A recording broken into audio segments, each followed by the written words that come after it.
गाजियाबाद से बहुत बड़ी खबर है। किसान नेता राकेश टिकैत को जान से मारने की धमकी मिली है।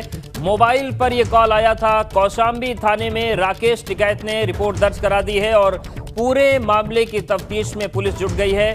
पहले भी 3 बार धमकियां मिल चुकी हैं। 6 महीने से कृषि कानूनों के खिलाफ टिकैत आंदोलन कर रहे हैं। गाजीपुर बॉर्डर पर किसानों का आंदोलन चल रहा है, उसे लीड कर रहे हैं। शक्ति जुड़ गए हमारे साथ। शक्ति, ये जो कॉल आया था कितनी बार आया, क्या कहा गया है राकेश टिकैत को? देखिए, राकेश टिकैत ने जो तहरीर दी है, तहरीर के आधार पर उन्होंने बताया है कि मेरे पास एक कॉल आता है और कॉल में ये कहा जाता है कि या तो आंदोलन खत्म कर दो, नहीं तो तुम्हें जान से मार दिया जाएगा। इससे पहले भी राकेश टिकैत को 3 बार धमकी मिल चुकी है। वहीं ये चौथी धमकी है जिसका मुकदमा दर्ज कर लिया गया है गाजियाबाद पुलिस ने, और कौशाम्बी थाने में इसमें FIR दर्ज की गई है। और पुलिस का ये कहना है कि इसमें आगे जांच पड़ताल की जा रही है और उन नंबर को खंगाला जा रहा है कि आखिर ये नंबर कहां से आया था, किसका ये नंबर था। जी बिल्कुल। और शक्ति, जिस तरीके से चौथी बार ये कॉल आई है, पुलिस क्या कह रही है और राकेश टिकैत क्या कह रहे हैं? क्या उनको किसी पर शक है? क्या इसके बाद कुछ और अगला कदम उनका क्या होगा? देखिए, अगर राकेश टिकैत की बात करें तो राकेश टिकैत का साफ तौर पे ये कहना है कि मैं इन धमकियों से डरने वाला नहीं हूँ और पीछे हटने वाला नहीं हूँ। वहीं अगर पुलिस की बात करें कि इस तरह के जो कॉल आ रहे हैं उन कॉलों की जांच की जा रही है और ये देखा जा रहा है कि ये कॉल आखिर आई कहां से है और जो राकेश टिकैत कह रहे हैं कि उसमें कितनी सत्यता है। तो कहीं ना कहीं पुलिस इसमें जांच, बिल्कुल ये जांच का विषय है। जांच के बाद मामला साफ होगा। शुक्रिया शक्ति आपका जानकारी के लिए। और चलिए बात करते हैं अलीगढ़ की। अलीगढ़ में शराब पीने से मौत का मामला सामने आया। 2 अलग अलग थाना क्षेत्रों में 11 लोगों की मौत हो गई है। मौत का आंकड़ा बढ़ रहा है। जब पहली खबर आई थी तो 5 लोगों की मौत हुई थी, लेकिन अभी आंकड़ा बढ़कर 11 हो गया है। एक जगह 8 तो दूसरी जगह 3 लोगों की मौत हुई। शराब से मौतों के बाद एक्शन में जिला प्रशासन है और जिस दुकान से शराब खरीदी गई उसे सील कर दिया गया है। लेकिन जो ठेकेदार था उसके बारे में अभी कोई अपडेट नहीं मिल रहा है कि आखिर वो कहां है। सीएम योगी ने मामले पर सख्ती दिखाई है। दोषियों के खिलाफ NSA लगाने का निर्देश जारी हुआ है। लेकिन सवाल ये है कि जिन अधिकारियों की शह पर ये कांड बड़े बड़े होते हैं, इनको आखिर कब कानून के सींचों में कसा जाएगा, इनकी जवाबदेही कब तय होगी? इसके लिए हम लोग पूरा पुलिस और प्रशासन आ गए हैं। दुकान की सैंपलिंग कर ली गई है और इसकी जो पौवे वहाँ पे मिले हैं, आधे यूज़ के कुछ पौवे मिले हैं और दुकान के अंदर तो सैंपलिंग करके सील कर दी गई हैं। इस लाइसेंसी की बता रहे हैं कि एक दुकान और भी है यहाँ से, एक अंडला करके 2 किलोमीटर दूर एक गांव है अंडला, वहाँ भी एक दुकान है।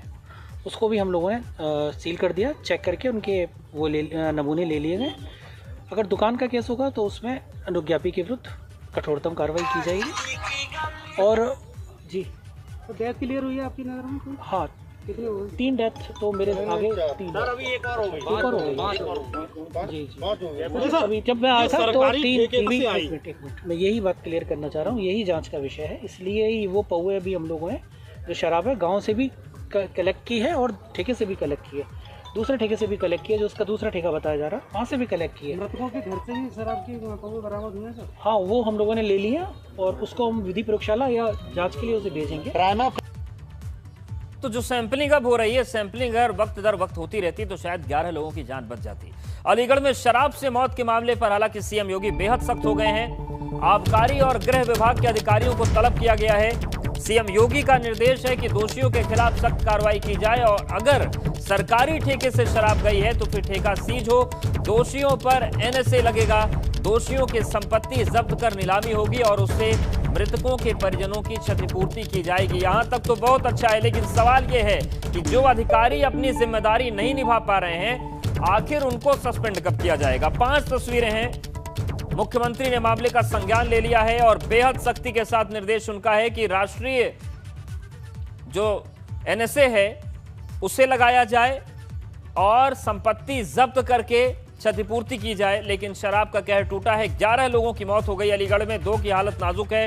प्रशासन कार्रवाई की बात कर रहा है। नितिन उपाध्याय हमारे साथ जुड़ गए हैं। नितिन, उत्तर प्रदेश में शराब कांड इतनी तेजी से चल रहे हैं कि सिलसिला टूटने नहीं पाता। कभी पश्चिमी उत्तर प्रदेश और कभी पूर्वी उत्तर प्रदेश, और उसके बाद जो प्रशासनिक कार्रवाई होती है वो चल रही है। सवाल ये है कि अभी तक इस मामले में क्या क्या खुलासे हो रहे हैं और जो ठेकेदार है वो पकड़ा गया नहीं पकड़ा गया? देखिए बिल्कुल इस समय जो अपडेट है वो ये है कि 11 लोगों की मौत की पुष्टि कर दी गई है। लोधा थाना क्षेत्र में 8 लोगों की मौत की पुष्टि प्रशासन ने की है। अलीगढ़ कमिश्नर गौरव दयाल से मेरी बात हुई है, डीएम अलीगढ़ से बात हुई है। उनका कहना है कि जिसमें 8 लोगों की मौत लोधा थाना क्षेत्र में हुई है। जवा थाना क्षेत्र से भी खेरत गांव से 3 लोगों की मौत की जानकारी आ रही है, यानी कुल मिलाकर 11 लोगों की अभी तक मौत हो गई है। इसके साथ ही बड़ी संख्या में जो लोग हैं जिंदगी और मौत से अस्पताल में जूझ रहे हैं। कई लोगों की आंख की रोशनी चली गई है। तो आप समझ सकते हैं कि किस तरीके से आबकारी विभाग पुलिस के मिली भगत से जिस तरह से ये जहरीली शराब का जो काला कारोबार चल रहा है उसने किस तरह से लोगों की जान ली है।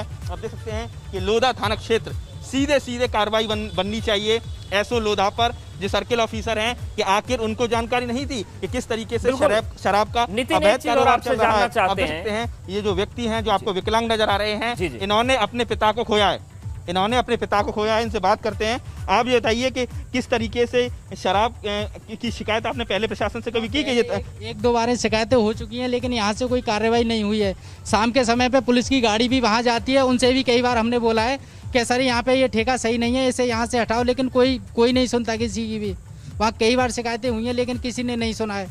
तो आपके पिता किस तरह से उनकी हालत है? पिताजी खत्म हो चुके हैं सर मेरे, लेकिन जो वेंटिलेटर की उन्हें ज़रूरत थी, सीएमओ सर से जैसे बात हुई थी सुबह हमने पूछा था कि सर ये बताइए कि कुछ आराम मिल सकता है या नहीं, तो उन्होंने बोला कि आराम मिल जाएगा सर, लेकिन उसके बाद में एक वेंटिलेटर की ज़रूरत के लिए बोला।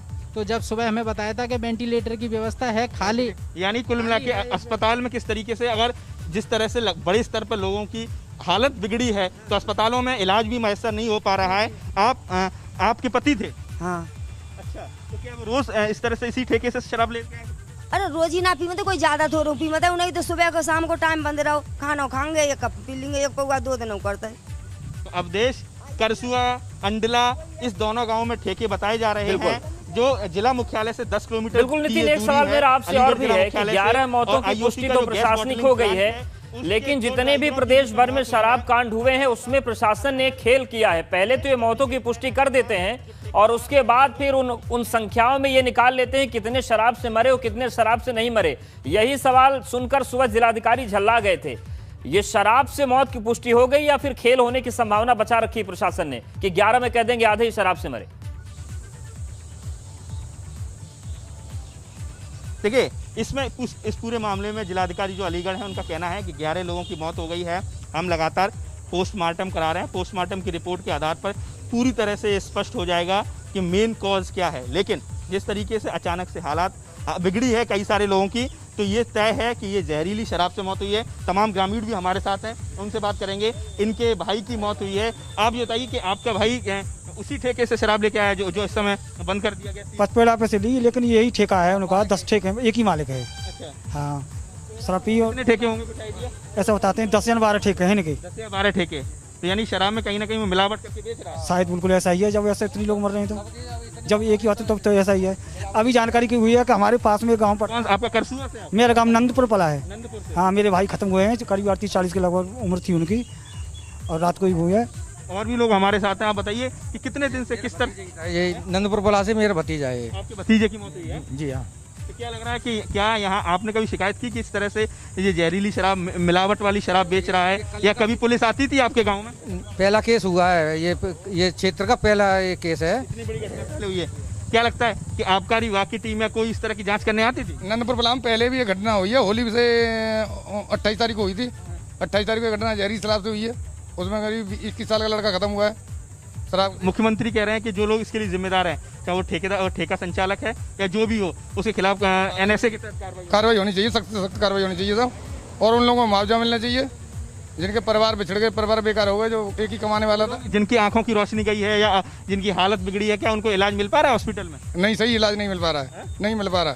नहीं। तो आप समझ सकते हैं कि कई लोगों ने अपनों को खो दिया है। जहरीली शराब को लेकर मुख्यमंत्री ने खुद गृह विभाग के अधिकारियों को बुलाया है, आबकारी विभाग के अधिकारियों को तलब किया है और अलीगढ़ की घटना पर जबरदस्त तरीके से नाराजगी जाहिर की है। बिल्कुल नाराजगी जाहिर की है, लेकिन निर्देश दिया है। सबसे अहम सवाल यह है नितिन की उत्तर प्रदेश के अधिकारी जिम्मेदार हैं, क्यों समझने को तैयार नहीं है। आखिर उन्हें अपने जिम्मेदारियों का एहसास क्यों नहीं होता है और घटनाएं लगातार हो रही हैं। शुक्रिया आपका जमीनी हकीकत बताने के लिए। नजरें बनाए रखिएगा, आपके पास फिर से आएंगे।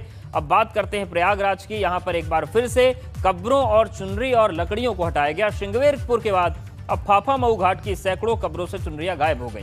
फाफामऊ घाट की सैकड़ों कब्रों से लकड़ियां भी हटाई गई हैं। इतना ही नहीं, चुनरी और लकड़ियों को एक जगह इकट्ठा करके जलाया भी गया।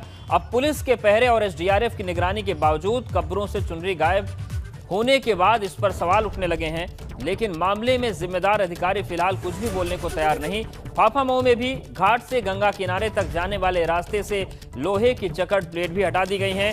तो सवाल यही है कि आखिर कौन है प्रयागराज का चुनरी चोर, कौन कफन चुरा रहा है। और सबसे अहम बात यह है कि जब दावे सरकार की तरफ से ये हैं कि गंगा के घाटों पर एसडीआरएफ लगी हुई है, पुलिस लगी हुई है, तो उनके सामने कोई आम आदमी तो चुनरी और कफन लेकर भागेगा नहीं।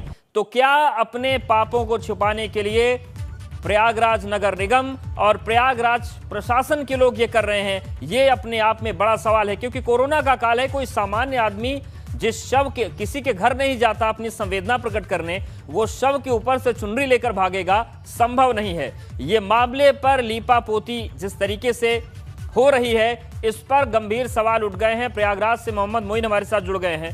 मोइन, ये वो दौर है कि कोई अपने बहुत करीबी के निधन के बाद भी उसके घर में संवेदना प्रकट करने नहीं जा पाता, क्योंकि कोरोना का काल है। ऐसे में कोई आम आदमी कफन और चुनरी तो नहीं चुराएगा। कहीं ऐसा तो नहीं कि जो जांच बैठाते हैं वही चोरी करवा रहे हैं? जी बिल्कुल, श्रृंगवेरपुर में हमने देखा था कि किस तरीके से 2-3 लोग आते हैं, वो पुलिस वालों के साथ खड़े रहते हैं, बातचीत करते हुए नजर आते हैं, और उसके बाद वही लोग जो है कब्रों से चुनरियां खींचते दिखाई देते हैं। फाफामऊ में इस तरीके का कोई वीडियो या तस्वीर तो सामने नहीं आई है, लेकिन तस्वीरों के जरिए हम सीधे तौर पर आपको दिखाना चाहेंगे, समझाना चाहेंगे। फाफामऊ घाट पर भी ठीक इसी तरीके से बहुत बड़ी संख्या में शवों को दफनाया गया था, कब्र बनाई गई थी, लेकिन आप देख सकते हैं कि किनारे की जो दूर दूर तक कब्रें हैं, यहाँ पर किसी भी कब्र पर ना तो चुनरी है, ना रामनामी दुपट्टा है, और ना इसके घेरे के लिए जो बांस की लकड़ियां लगाई जाती है वो है। हम आपको इसके अवशेष जरूर दिखाना चाहेंगे। ये ठीक सामने की जगह देखिए, यहीं पर जो है चुनरियों को इकट्ठा किया गया, लकड़ियों को इकट्ठा किया गया और उसके बाद इसे जला दिया गया। और जो अवशेष हैं वो चीख चीख कर गवाही दे रहे हैं कि एक साथ इन्हें हटाया गया है, एक साथ इन्हें जलाया गया है। इसका मतलब साफ है कि इसके पीछे कोई ना कोई साजिश है, और जो अवशेष बचे हुए हैं वो चीख चीख कर गवाही दे रहे हैं। आप देखिए, दूर दूर तक जहां तक नजर आपकी जाएगी, किसी भी एक शव पर आपको चुनरी, रामनामी दुपट्टा या लकड़ियां नहीं दिखेगी। जबकि दूसरी तरफ की तस्वीर आपको दिखाना चाहेंगे, दूर से कैमरे से देखिए कि जितने भी कब्र हैं सब पर रामनामी दुपट्टे चढ़े हुए हैं, चुनरी चढ़ी हुई है। यानी एक सीरीज में तकरीबन 100 से ज्यादा कब्रों से चुनरियां हटाई गई हैं। और ये अपने आप में एक सवाल है, और सवाल ही नहीं है बल्कि जो सरकारी अमला है उसको भी आरोपों में घेरे में खड़ा करने वाला है, आरोपों के कटघरे में खड़ा करने वाला है। और कुछ लोग दबी जुबान में ये चर्चा भी कर रहे हैं कि सरकारी अमले ने ही इन चुनरियों को और लकड़ियों को हटाया है, क्योंकि वो कब्रों की पहचान को मिटाना चाहता है, और मिटाना इसलिए चाहता है ताकि ये ना साबित हो सके कि इस जगह पर बहुत बड़ी संख्या में बिल्कुल मोइन, ये भी आपसे जानना चाहते हैं कि जो फाफामऊ का घाट है गंगा के ये प्रशासन, इलाहाबाद प्रशासन के दायरे में आता है या नगर निगम क्षेत्र में आता है? किसकी हरकतें हैं, किस पर आशंकाएं ज्यादा हो रही है? ये काम नगर निगम करवा रहा है या जिला प्रशासन करवा रहा है?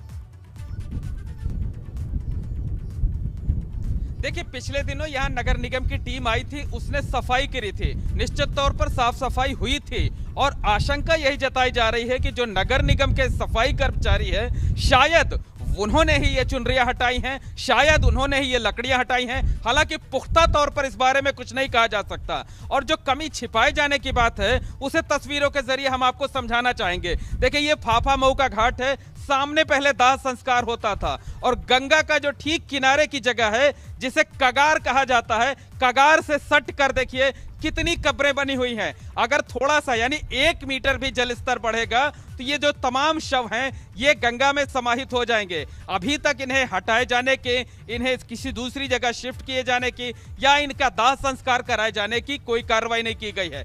अब यहाँ पर चुनरी और लकड़ियां कैसे हटाई गई, सामने तस्वीरों के जरिए समझिए। एसडीआरएफ की टीम पिछले 8-10 दिनों से लगातार इसी तरह से मोटर बोट के जरिए इस जगह की निगरानी करती रहती है। यहाँ पर दाह संस्कार नहीं हो रहा है, लिहाजा यहाँ पर जो है आम आदमी के आने जाने पर पाबंदी लगी है। दूसरी तरफ की तस्वीरें देखिए, वो जो सामने आप हमें टेंट देख रहे हैं वो पुलिस और लोक निर्माण विभाग के लोगों के लिए बैठने के लिए बनाया गया है। वहां पुलिस का पहरा रहता है। जो ठीक सामने ये पुल के नीचे की जगह देख रहे हैं, यहाँ पर फाफामऊ थाने की पुलिस बैठी रहती है। ऐसे में कोई बिल्कुल मोइन, ये एक बड़ी महत्वपूर्ण तस्वीर आपने दिखाई है कि जब वहां पर पुलिस का टेंट लगा हुआ हो, एसडीआरएफ की टीम अगर वहां पर कॉम्बिंग कर रही हो स्टीमर से, ऐसे में कोई सामान्य आदमी चुनरी लेकर भाग जाए, सवाल नहीं उठता। इसका मतलब ये कह सकते हैं कि जो अपनी नाकामी छिपाने की कोशिश है कोई भी करवा रहा हो, लेकिन चोरी वहां पर हो रही है।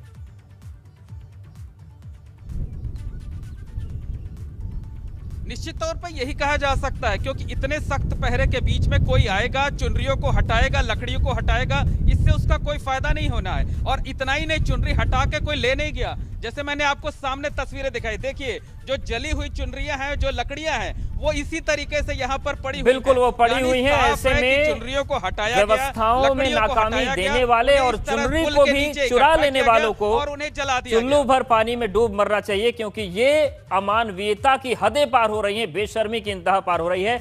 मोइन, शुक्रिया आपका ये तस्वीरें दिखाने के लिए और ये बताने के लिए कि प्रयागराज में क्या हो रहा है और कितने घिनौने लोग प्रशासनिक कुर्सियों पर बैठे हुए हैं। उत्तर प्रदेश के लोगों के लिए राहत की खबर है, अभी लोगों को बिजली का झटका नहीं लगेगा, क्योंकि सरकार ने बड़ा महत्वपूर्ण फैसला लिया है। मुख्यमंत्री योगी आदित्यनाथ ने टीम 9 की बैठक के दौरान ये निर्णय लिया है और अधिकारियों को निर्देश दिया है कि बिजली के दाम अभी नहीं बढ़ाए जाएंगे, बिजली के दाम का कोई झटका जनता को नहीं दिया जाएगा। तो यूपी के लोगों के लिए राहत की खबर है, बिजली के बिल नहीं बढ़ेंगे, जो दरें हैं वो नहीं बढ़ाई जाएंगी।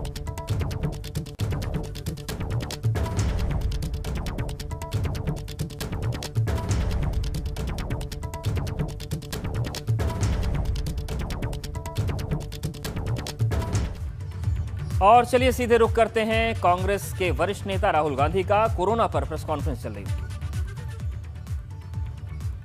उन तरीकों में से एक परमानेंट सॉल्यूशन, वो है वैक्सीन। लॉकडाउन हथियार है, मगर इससे लोगों को कष्ट होता है, दुख होता है, दर्द होता है। तो ये सॉल्यूशन नहीं है और ये टेम्पररी सॉल्यूशन है। सोशल डिस्टेंसिंग टेम्पररी सॉल्यूशन है, मास्क टेम्पररी सॉल्यूशन है, वैक्सीन परमानेंट सॉल्यूशन है। मगर अगर आपने वैक्सीन जल्दी नहीं की तो वायरस आपकी वैक्सीन की पकड़ से निकल जाएगा, भाग जाएगा। क्योंकि अगर आप वायरस को हिंदुस्तान में चलने देंगे, रोकेंगे नहीं, वो म्यूटेट करता जाएगा, बदलता जाएगा, एफिशिएंट बनता जाएगा। वैक्सीन स्ट्रेटजी के बारे में मैंने डायरेक्टली प्रधानमंत्री को कि अगर हिंदुस्तान ने वैक्सीन स्ट्रेटजी नहीं ठीक लगाई, एक बार नहीं अनेक बार लोग मरेंगे। एक वेव नहीं आएगी, 2 वेव नहीं आएगी, 3 वेव नहीं आएगी, 4 वेव नहीं आएगी, आती जाएंगी, क्योंकि वायरस अडेप्ट करता है। अब स्थिति क्या है? कुछ ही समय पहले मैंने देखा फॉरेन मिनिस्टर भाषण दे रहे हैं कि हिंदुस्तान ने अपना नाम बना लिया, अलग अलग देशों को हमने वैक्सीन दिया, वैक्सीन डिप्लोमेसी कर रहे हैं, हिंदुस्तान का नाम रोशन किया, आपने वैक्सीन एक्सपोर्ट की। आज स्थिति क्या है? हिंदुस्तान के 3% को आपने वैक्सीन दी, मतलब 97% लोग को कोरोना पकड़ सकता है। आपने दरवाजा खुला छोड़ रखा है और अभी भी आप दरवाजा नहीं बंद कर रहे। 2 अलग अलग, 3 अलग अलग, 4 अलग अलग रेट्स बना रखे। तो राहुल गांधी कह रहे हैं कि वैक्सीन को लेकर जो नियम है अभी उस पर बदलाव की जरूरत है। अगर वैक्सीनेशन नहीं हुआ तो हिंदुस्तान कोरोना के खतरे पर बैठा, और इस बात को लेकर भी उन्होंने निशाना साधा कि भारत के लोगों को वैक्सीन लगाने के बजाय दूसरे देशों को भेजेगा। यहां पर वक्त एक ब्रेक का है, फौरन हाजिर होंगे। बड़ी खबर प्रयागराज से है। धार्मिक स्थलों पर लाउडस्पीकर बजाने के मामले में लाउडस्पीकर बजाने को रोक की मांग को लेकर जनहित याचिका दायर की गई है। आज दोपहर याचिका पर सुनवाई होगी। Work from home, online class में लाउडस्पीकर से दिक्कतें हो रही हैं। लोगों के दैनिक कामों में भी खलल पड़ने पर याचिका लगाई गई है और कहा गया है कि लोगों को दिक्कतें हो रही हैं, इसलिए लाउडस्पीकर पर बैन किया जाए। तो धार्मिक स्थलों पर लाउडस्पीकर बजाने का जो मामला है, लाउडस्पीकर बजाने की रोक की मांग को लेकर जनहित याचिका दायर की गई है और आज दोपहर याचिका पर सुनवाई होगी। Work from home, online class की दलील दी गई है कि उसमें भी दिक्कत हो रही है और लोगों के जो दैनिक काम है उसमें भी खलल पड़ रहा है। और इस बुलेटिन फिलहाल इतना ही। बन रही है हमारे साथ।